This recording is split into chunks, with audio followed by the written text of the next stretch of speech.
All right. So first is first, Johnny. How are you? I'm good, mate. I can't complain. Like I said, I'm here in Spain at the moment. In Valencia, just ordered some paella, and now I wait.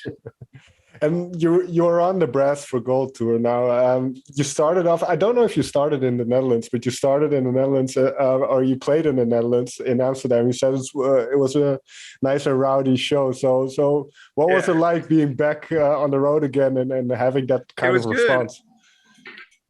Yeah, it was fantastic. We just got off the tour there from in the States with Dropkick Murphys. So we had one day off. Well, we didn't actually. That we played our last show in Boston, and then we went straight to the airport basically, and then made our way to Amsterdam, and that began our kind of like Euro run again. So yeah, it's been good to get back here. And has it been ever since kind of a lot of the COVID measures have been lifted? Has it been nonstop touring for you guys? Have you kind of gone straight back on the treadmill in a way? Yeah, pretty much. Yeah, that's pretty much how it's been so far. Because I guess with COVID, it stopped all of that. So which gave us the ability to record. But yeah, I guess a lot of it for a lot of bands is the rescheduling tours. So this one of them are that. It's the reschedule. So so some of them, and then added to fill the gaps as well too. So it's right back on the road once those restrictions lifted. Where timing wise was pretty good, I guess, as well too, after a few years of bad luck. But so make-up shows and then just straight back into what we've not been able to do for a couple of years. So right, and I would say in particular with the kind of music that you guys make, there needs to be kind of that audience interaction, right? There needs to be that energy in the show. Yeah. Some people say, like, in the nicest way, the songs sound better live, things like that. But it's danceable music, it's listenable music, it's beers with your mates in a crowd music. So we've missed that, and so is the crowd. So like I said, good timing as well, that like the restrictions where we went kind of lifted and people were able to kind of remember what a real gig was, so we've been able to tell that from the crowds too, which has been fantastic.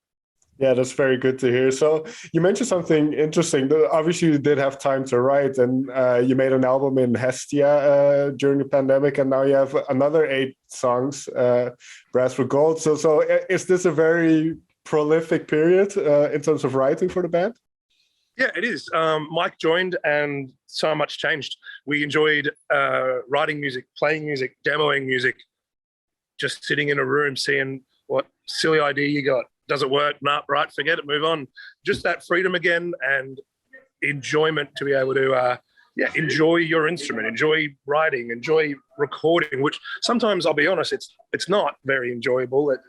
It can be stressful, and, you just want to play a gig and have some beers and tour around, right? But, there's that other side of it where you've got to record, don't got to, that sounds bad, but, there's that aspect. It's not just, touring and beers and, gigs every night. Sure. So yes, when that happened and we got together for Hestia, it was a whole different ball game. It was fun, and we were able to get so many ideas out. And like I said before, that freedom to enjoy it all again has come through, and we just kept writing loads of music. So there wasn't really an adjustment period with Mike. Did you kind of just started off running from the get-go? Yeah, from the get-go, I'd say, yeah. Before we even physically met for Hestia 2 summers ago, Mike was already full of ideas and demos and just bits and pieces, anything like, and it was daily communication, and he had a lot of energy and drive for it as well. It wasn't like, it's good, like he has a good confidence as well too, where it's like he's entering this big, wild world that, he's just been pulled into. He gets it, and he's a hard worker, and he makes it fun.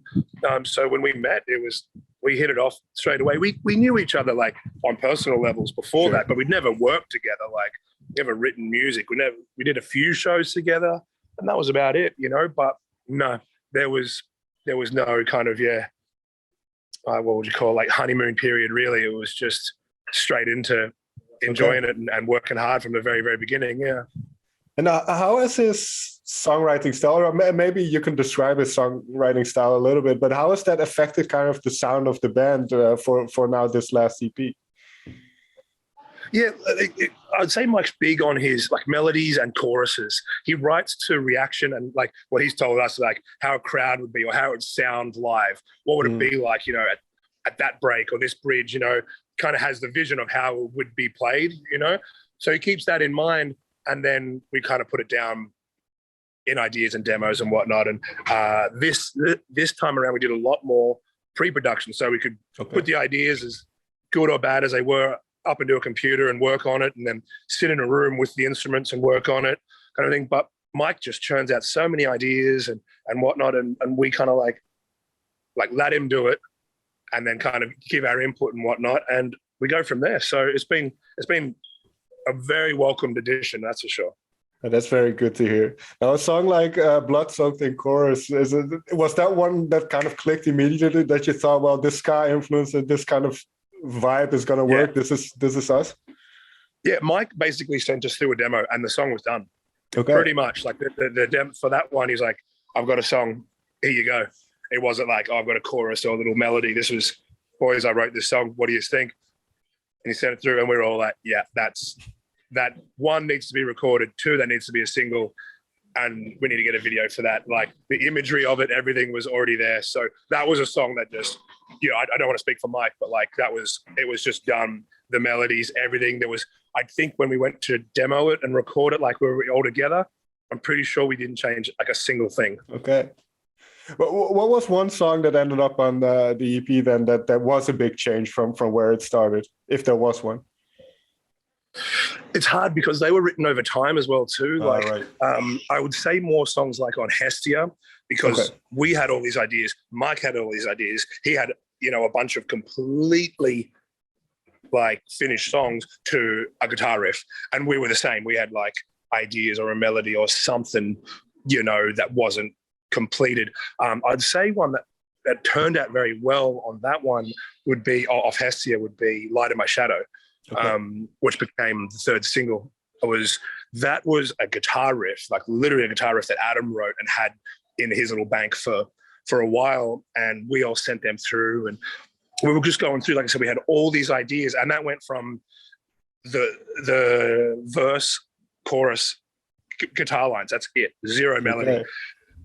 And we were flipping through it, and it popped up, and Mike was like, right, repeat that, just over the speakers.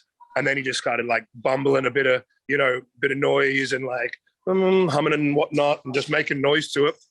And then he came up with the I guess the main melody, the chorus, and then we pieced the song together from that. And he wrote the melody over, just like I said, a bunch of chords that Adam just had on repeat. That was it. And then the whole song was formed and structured from that. It's interesting the way you speak about it, because you kind of obviously you like to play live, and then you have the recording side, which is a different side. But can I assume that the mood in the band is very good at the moment? Because the way you speak about it, there seems to be a lot of fun and just trying things out and just going with it. Sorry about that. No worries. Sorry about that. I'm getting in trouble. So you're gonna have to repeat that again for me, mate. The atmosphere, yeah. Yeah, it feels like there's a really good atmosphere, a very open one where you can just try things, and if it doesn't work, it doesn't work. And so what's the feeling? Yeah, that's what it's like. It's very open now. It's just, you got an idea, go for it, work on it. If the song's fully done and doesn't need to be changed, don't mess with it. Like, that's it. That's the song. It's finished. Doesn't take more than that, you know. So yeah, it's a lot more open. It's a lot easier. The idea, and I guess when there's that less stress and then you're enjoying it more, you just come up with more ideas, and the process is easier in general. And there's a line maybe which is apt for what we're talking about in the first song, Bounding Main. Forward is the way because the past is all you know. So are you a band that continually looks forward and doesn't try to stay in the past too much? 100%, absolutely 100%. I think like Mike with writing that meant more of a general term, but if you're asking the band term, then yes, you do. Like, so much has happened in like the 12, 13 years as a band, and like, you know, the big changes, little changes, whatever it is, if you want to keep doing it and it's not just a hobby and you really enjoy doing it and take it further, the past is in the past, move on, learn from it, learn from mistakes, learn from things that worked, that didn't work, you know, better yourself as a musician, as a person, and keep going, you know, like you can take that really to anything. But if we adapt that and that line and mentality you just mentioned, then that's exactly what we've done. It's like, right, so much has happened. Let's move on. Let's keep going and do it better than what we did before. So, sounds good. So finally then, what are you looking forward to now? Is it now a period of, okay, now we want to focus on the live thing because we've been stuck at home so long, or do you already have new ideas? So. Okay. Yeah, I'd say so, man. Like we've just, like I said, released Brass for Gold. Hestia only just turned 1 year old a few weeks ago, and we got a split coming out with Flatfoot 56 in a few weeks.